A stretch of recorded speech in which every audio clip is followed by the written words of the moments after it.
अस्सलाम वालेकुम स्टूडेंट्स। आज का जो हमारा टॉपिक है वो है determination of empirical formula from combustion analysis. तो हम यहाँ पर जो है इस लेक्चर में देखेंगे कि एम्पिरिकल फार्मूला जो है हम कंबस्शन एनालिसिस के थ्रू जो है वो किस तरह से कैलकुलेट करते हैं, फाइंड आउट करते हैं। क्योंकि प्रीवियस लेक्चर में मैंने आपको बताया था कि कौन से फार्मूलाज हैं जिनको हम अप्लाई करके जो है कंबस्शन एनालिसिस के थ्रू एम्पिरिकल फार्मूला कैलकुलेट करेंगे। तो आज जो है हम उन फार्मूलाज को अप्लाई करेंगे और जो है अपना एम्पिरिकल फार्मूला वो डिटर्मिन करेंगे भी किसी भी ऑर्गेनिक कंपाउंड का। तो स्टार्ट लेते हैं। जैसे कि आपको कोई भी सैम्पल दे दिया जाए, सैम्पल प्रॉब्लम एग्जांपल कोई दी जाए, जैसे कि मैंने यहाँ पर कंसिडर किया है कि a sample of liquid containing carbon, hydrogen and oxygen was analysed by combustion analysis.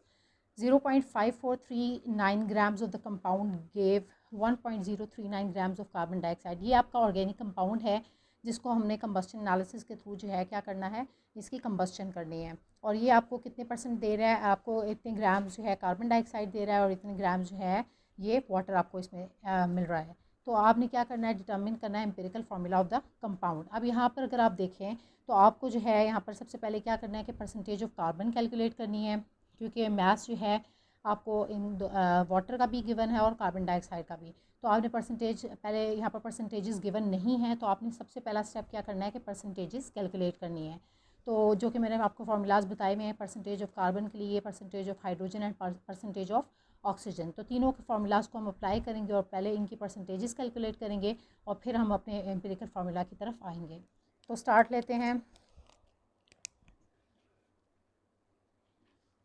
For the first step आपने क्या करना है कि आपको डाटा गिवन है तो फार्मूला अप्लाई करेंगे। फार्मूला अप्लाइड,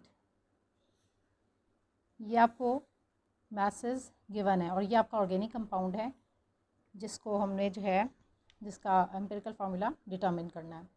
तो जो फार्मूला अप्लाई करेंगे हम सबसे पहले परसेंटेज ऑफ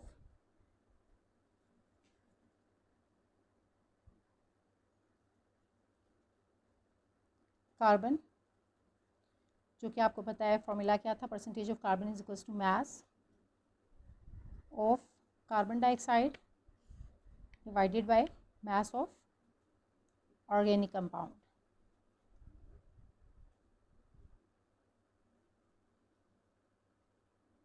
और साथ में आपने क्या करना है, इसको मल्टीप्लाई करना है 12 से और डिवाइड करना है 44 से और मल्टीप्लाई करना है फिर 100 से।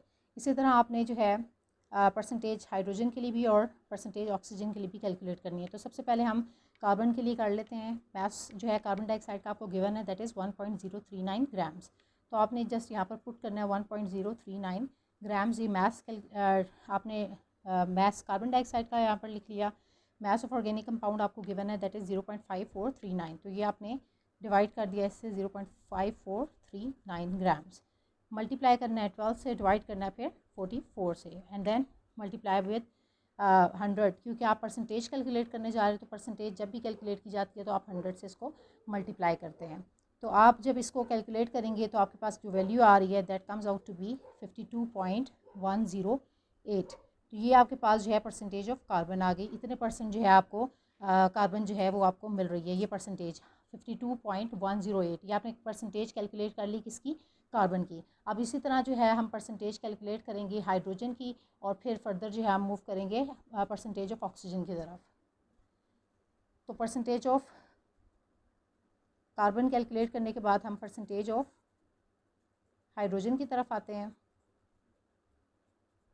क्योंकि जैसे मैंने आपको बताया कि कंबस्शन एनालिसिस के थ्रू जो है आप कंपाउंड्स में जैसे carbon, hydrogen and oxygen, in elements को आप एनालाइज करते हैं। तो परसेंटेज ऑफ हाइड्रोजन में आप क्या करेंगे, यहाँ पर मास ऑफ वाटर होगा और इसको डिवाइड करेंगे इसी तरह से मास ऑफ ऑर्गेनिक कंपाउंड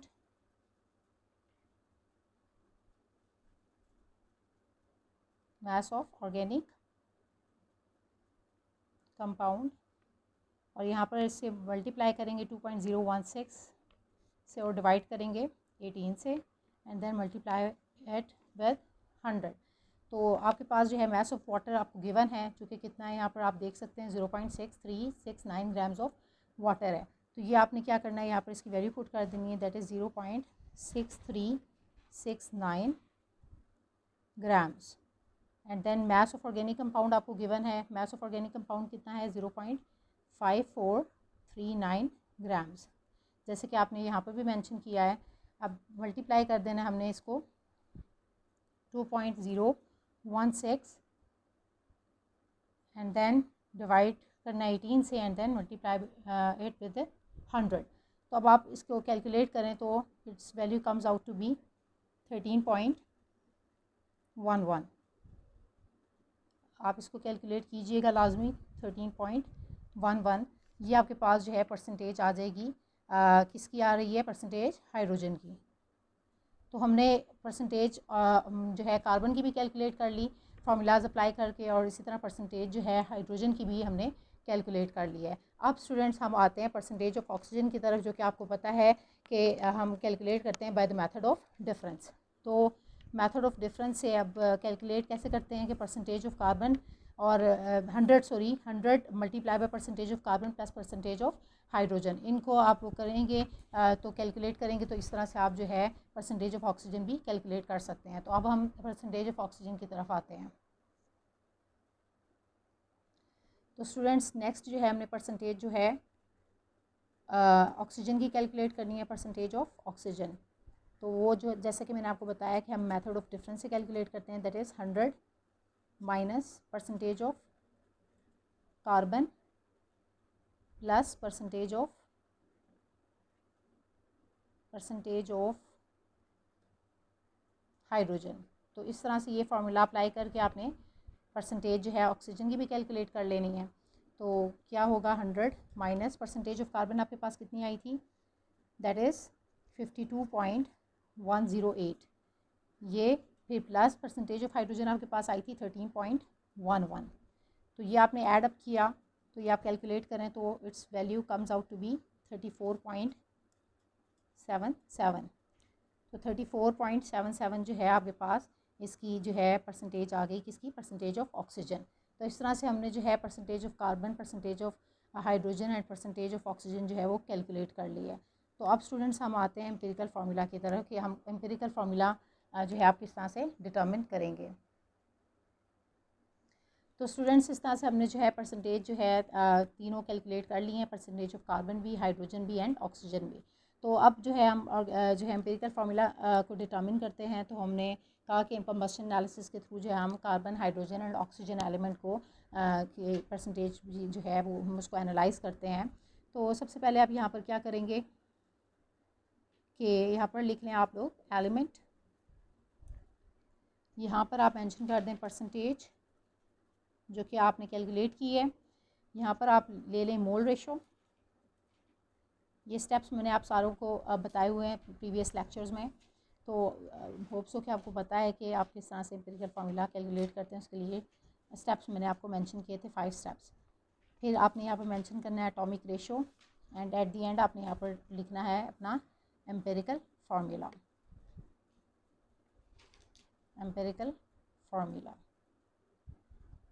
तो स्टेप वन बाय वन हम इसको जो है देखते हैं।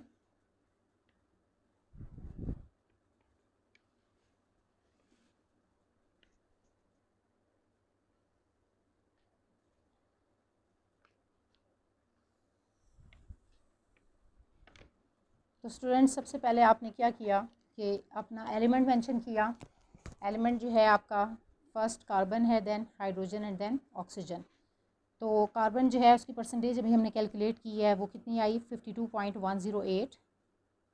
परसेंटेज ऑफ हाइड्रोजन आपके पास आई थी 13.11, और जब परसेंटेज ऑफ ऑक्सीजन आपने कैलकुलेट किया है ये आ रही है वैल्यू 34.77।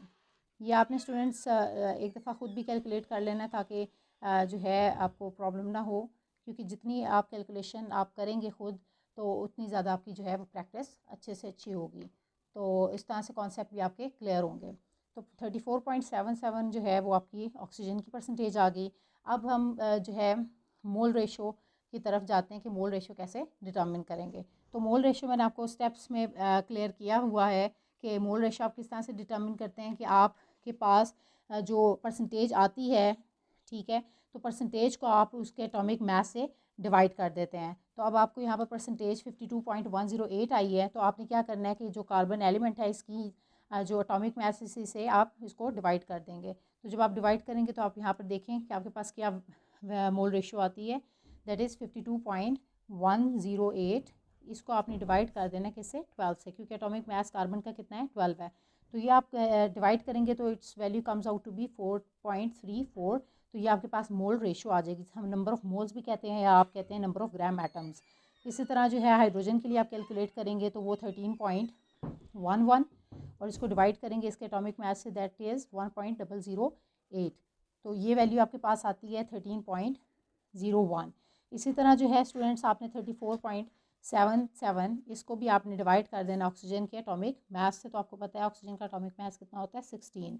तो ये आप डिवाइड करेंगे तो its value comes out to be 2.17। और फिर आपको मैंने ये भी बताया था कि आपने जब मोल रेशियो कैलकुलेट कर लेनी है तो आपने देखना है कि जो लीस्ट नंबर ऑफ़ मोल्स आपको किस में से अटेन हो रहे हैं। तो आपको आप यहाँ पर देखें तो लीस्ट नंबर ऑफ़ मोल्स आपको कौन दे रहा है, ऑक्सीजन से मिल रहे हैं, तो 2.17। तो ये लीस्ट नंबर ऑफ़ मोल्स हैं। तो फिर आपने जब एटॉमिक रेशियो कैलकुलेट करनी है तो आपने ये जो मोल रेशियो आएगी एलिमेंट की, तो आपने क्या करना है कि जो है इसको लीस्ट नंबर ऑफ़ मोल से डिवाइड करना है। तो अब यहाँ पर आपके पास है 4.34, तो आपने इसको लीस्ट नंबर ऑफ़ मोल्स 2.17 से डिवाइड किया। इसी तरह 13.01 को भी आपने जो है लीस्ट नंबर ऑफ़ मोल्स 2.17 से डिवाइड किया, और इस तरह इसको भी जो है 2.17 को 2.17 से डिवाइड कर दिया। तो अब आप जो है एटॉमिक रेशियो इनको कैलकुलेट करें तो इनकी जो वैल्यू आ रही है, it comes out to be 2, its value comes out to be 6, and its value comes out to be 1। तो यहाँ पर आपको पता चल गया कि कार्बन की एटॉमिक रेशियो जो है वो 2 है, हाइड्रोजन की 6 है, एंड ऑक्सीजन की 1 है। तो अब एम्पिरिकल फार्मूला क्या होगा, आप कैसे लिखेंगे इसको, आप इसे लिखेंगे कार्बन कितने हैं 2, तो C2, हाइड्रोजन कितने हैं 6, एटॉमिक रेशियो तो ये H6, एंड ऑक्सीजन 1 है, तो आप इसे O मेंशन करेंगे। तो स्टूडेंट्स इस तरह से जो है आप अपना एम्पिरिकल फार्मूला डिटर्मिन करते हैं फ्रॉम कंबस्शन एनालिसिस, यानी कि उस जो कंबस्शन एनालिसिस में आपने फार्मूलाज अप्लाई करते हैं उसके थ्रू आप एम्पिरिकल फार्मूला जो है इस तरह से डिटर्मिन कर सकते हैं। होप्स हो के स्टूडेंट्स आपको समझ आ गई। इससे रिलेटेड अगर आपका कोई भी क्वेश्चन है तो आप जो है कमेंट्स में मुझसे पूछ सकते हैं। Thank you so much.